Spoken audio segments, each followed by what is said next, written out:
സഹോദരരെ, വിശുദ്ധ പൗലോസ്ലീഹ കോറിന്തോസ്യർക്ക് എഴുതിയ ഒന്നാം ലേഖനം 1-31 വരെയുള്ള തിരുവചനങ്ങൾ.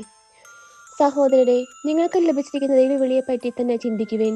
ലൗകിക മാനദണ്ഡമനുസരിച്ച് നിങ്ങളിൽ ബുദ്ധിമാന്മാർ അധികമില്ല, ശക്തരും കുലീനരും അധികമില്ല.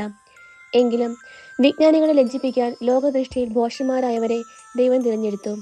ശക്തമായവയെ ലജ്ജിപ്പിക്കാൻ ലോകദൃഷ്ടിയിൽ അശക്തമായവയെയും, നിലവിലുള്ളവയെ നശിപ്പിക്കുവാൻ വേണ്ടി ലോകദൃഷ്ട്യാ നിസ്സാരങ്ങളായവയെയും അവഗണിക്കപ്പെട്ടവയെയും ഇല്ലായ്മയെ തന്നെയും ദൈവം തിരഞ്ഞെടുത്തു.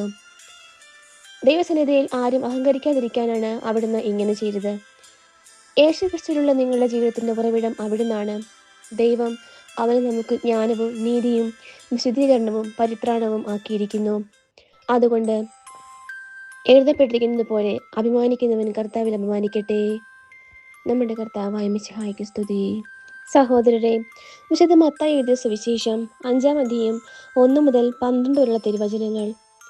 ജനക്കൂട്ടത്തെ കണ്ടപ്പോൾ യേശു മലയിലേക്ക് കയറി. അവൻ ഇരുന്നപ്പോൾ ശിഷ്യന്മാർ അടുത്തെത്തി.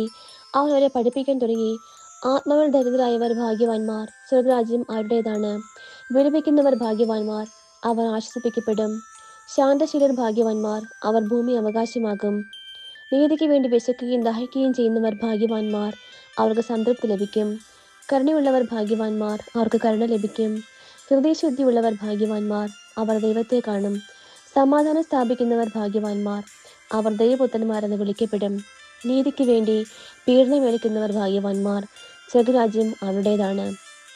എന്നെ പ്രതി മനുഷ്യർ നിങ്ങളെ അവഹേളിക്കുകയും പീഡിപ്പിക്കുകയും എല്ലാവരുടെ തിന്മകളും നിങ്ങൾക്കെതിരെ വ്യാജമായി പറയുകയും ചെയ്യുമ്പോൾ നിങ്ങൾ ഭാഗ്യവാന്മാർ. നിങ്ങൾ ആനന്ദത്തിൽ ആഹ്ലാദിക്കുവിൻ, സ്വർഗത്തിൽ നിങ്ങളുടെ പ്രതിഫലം വലുതായിരിക്കും. നിങ്ങൾക്ക് മുമ്പുണ്ടായിരുന്ന പ്രവാചകന്മാരെയും അവർ ഇപ്രകാരം പീഡിപ്പിച്ചിട്ടുണ്ട്. നമ്മുടെ കർത്താവായ മിശിഹായ്ക്ക് സ്തുതി.